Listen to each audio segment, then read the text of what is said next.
Alors voilà comment cette méditation va se dérouler. Il va y avoir plusieurs parties. La première, c'est de se rappeler du sens des sensations. Ensuite, de réfléchir à ce sens avant même de penser méditer. On se souvient que la méditation, c'est une familiarisation sur quelque chose qui a déjà été rendu certain. Donc ça succède à la réflexion. Donc on va se souvenir du sens de Vedana, des sensations, réfléchir, et puis s'habituer, se familiariser avec les choses qu'on a envisagées ensemble et les trouver en nous. On se souvient que la méditation, elle est divisée en deux parties. La première, c'est la méditation analytique, qui est un petit peu comme sonder la température d'un puits, et la méditation de placement qu'on fera enfin, c'est un petit peu comme s'immerger et ressentir la température sans qu'il soit nécessaire de passer par un outil discursif, l'outil de l'analyse. On est simplement en contact avec les sensations sans qu'il soit nécessaire de les nommer, simplement sans langage intérieur, être conscient des sensations. Voilà, donc on est parti pour une bonne vingtaine de minutes. On va voir combien de temps ça dure. La première chose qu'on va envisager, c'est cette description qui est faite de Vedana, l'agrégat de la sensation. Ce n'est pas vraiment la sensation physique comme le chaud ou le froid, c'est plutôt du côté de l'esprit ce qui perçoit la qualité de notre environnement, des choses qu'on perçoit. C'est plutôt la saveur. Et c'est pour ça que j'aime bien cette connotation de température.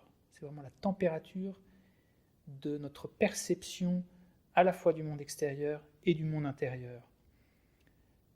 Vedana, c'est un facteur mental, c'est du côté de la conscience. Et il y en a trois.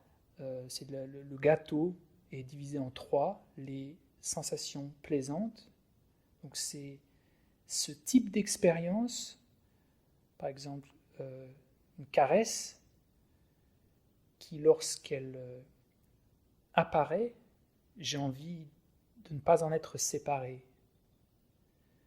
Une sensation déplaisante, c'est ce type d'expérience. Je peux prendre un son par exemple, lorsque je l'entends, ma qualité d'expérience quand je perçois ce son, c'est que j'ai envie d'en être séparé. Envie d'en être séparé, ça il faut être assez précis, c'est pas nécessairement dans ma tête quelque chose qui parle en disant j'ai envie d'en être séparé, c'est plus inné ce besoin, cette impulsion de s'en séparer.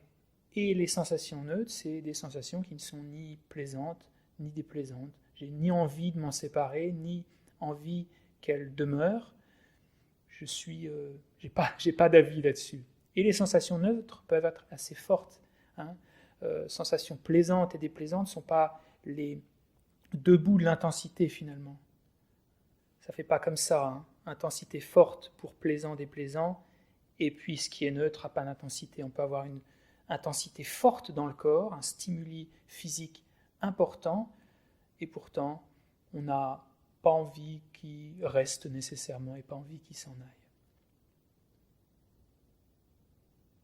Donc les caractéristiques de Vedana, les trois types de sensations, c'est est-ce que j'ai envie que ces sensations demeurent ou pas, ou si je suis complètement neutre.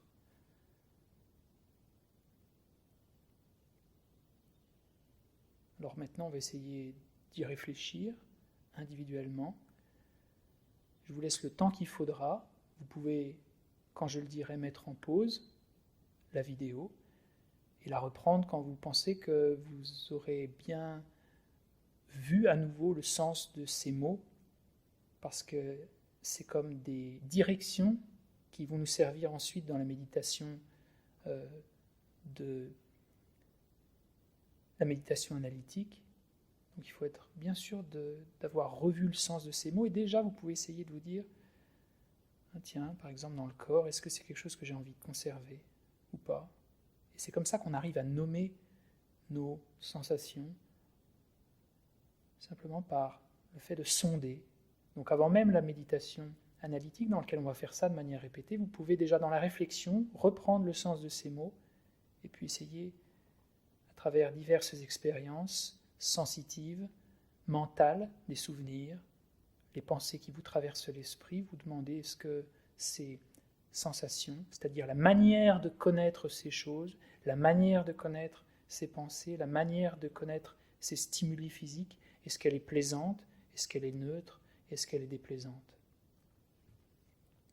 Donc, vous pouvez à présent mettre en pause et nous poursuivrons avec la méditation analytique.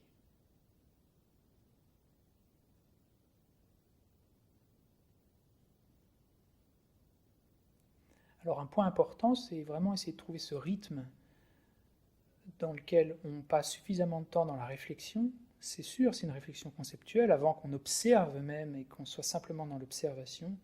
Il y a tout le contenu du sens qu'on doit garder à l'esprit pour être bien sûr que lorsqu'on va partir dans l'espace assez sombre de l'esprit, on saura dans quelle direction aller, on saura quoi chercher. On n'oubliera pas ce qu'on doit chercher. On doit chercher ces sensations, les qualités de nos expériences.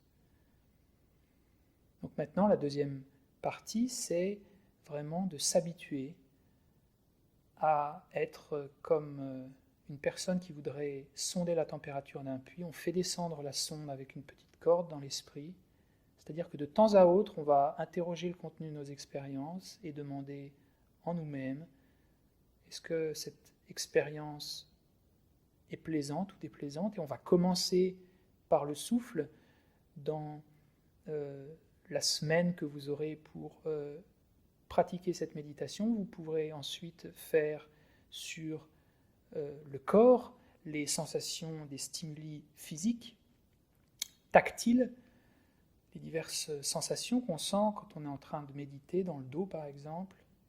Et si vous avez une douleur, ne vous y arrêtez pas, ne restez pas focalisé dessus, essayez de brosser les diverses sensations tactiles.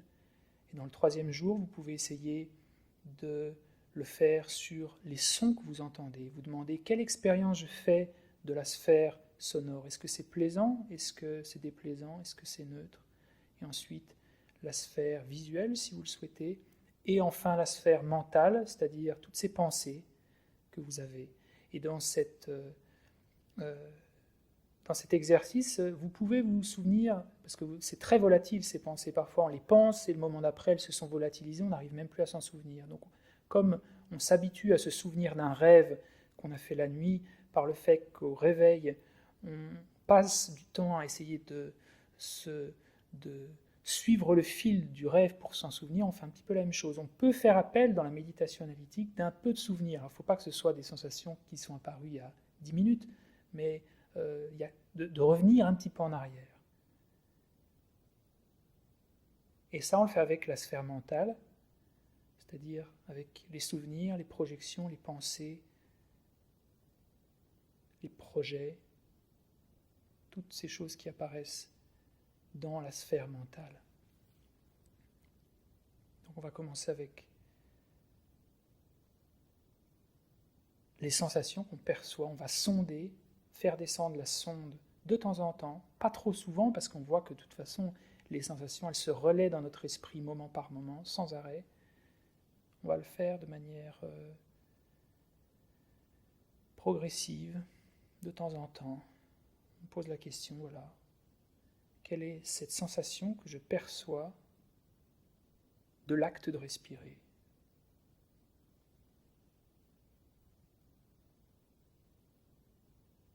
Donc vous pouvez mettre en pause votre vidéo et on poursuivra avec la méditation de placement. Prenez tout le temps qu'il vous faudra pour avoir une idée assez claire à quelques moments de « ah oui, ça c'est vrai, c'est plaisant, ça c'est déplaisant », d'en avoir conscience.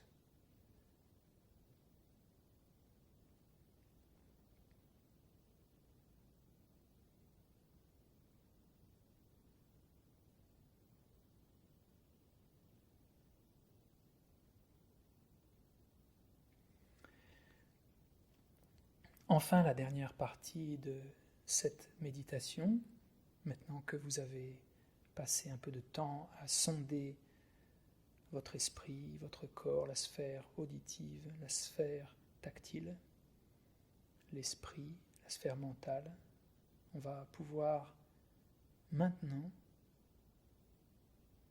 supprimer la petite cordelette et le thermomètre, supprimer le puits et avoir l'impression de s'immerger nous-mêmes dans cette eau de l'esprit, dans cette eau des émotions. Donc là, c'est beaucoup plus subtil. Essayez de ne plus percevoir à travers le biais de la classification et de l'analyse. Essayez simplement de sentir, de ressentir les diverses sensations. Alors, comme pour la précédente méditation, vous allez commencer par le corps et dans les jours suivants, la sphère tactile, la sphère auditive, la sphère visuelle et la sphère mentale.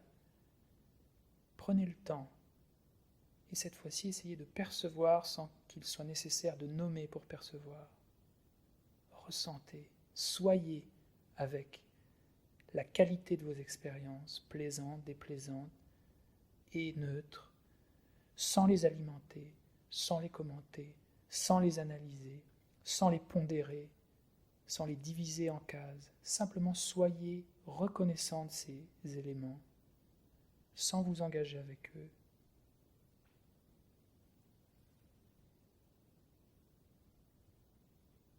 Et vous pouvez le faire pendant quelques minutes et à présent mettre votre vidéo en pause.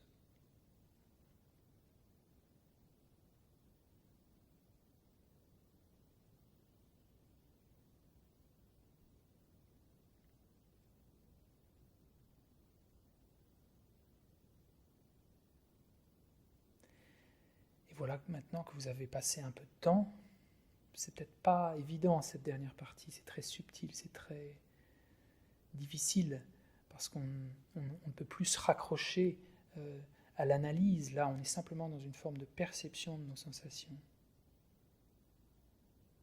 C'est quelque chose qui demande de l'entraînement et sur lequel on va revenir encore et encore. Vous aurez l'occasion cette semaine de continuer cette méditation.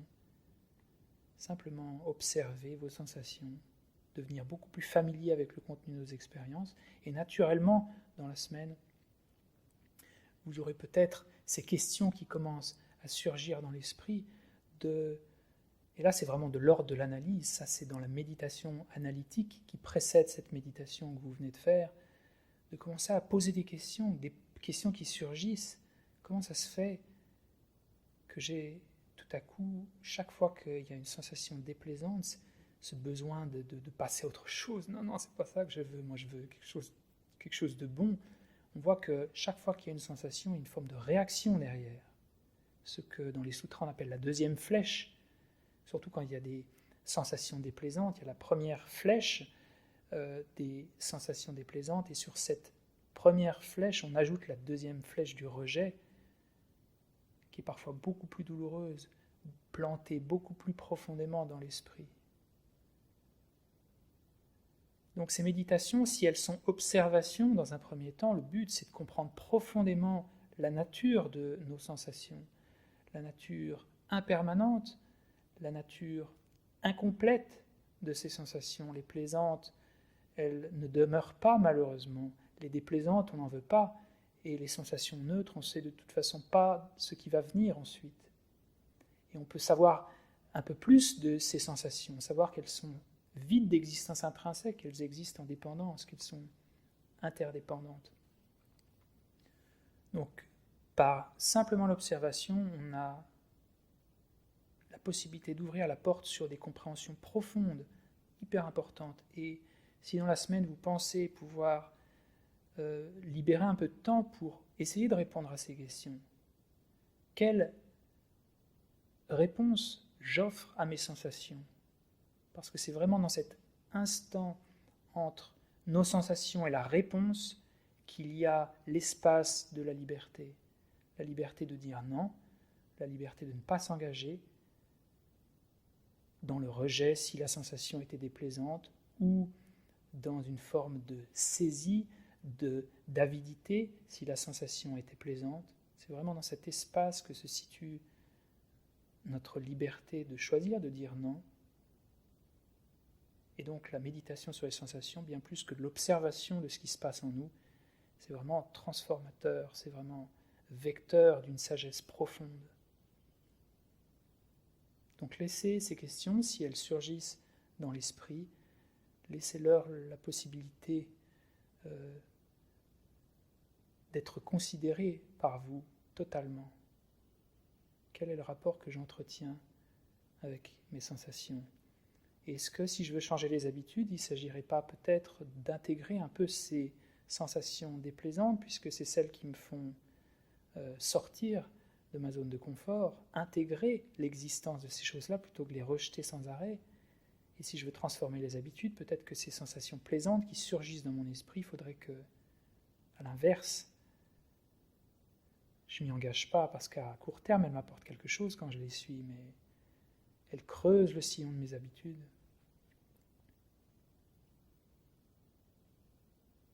Ok ? À très bientôt.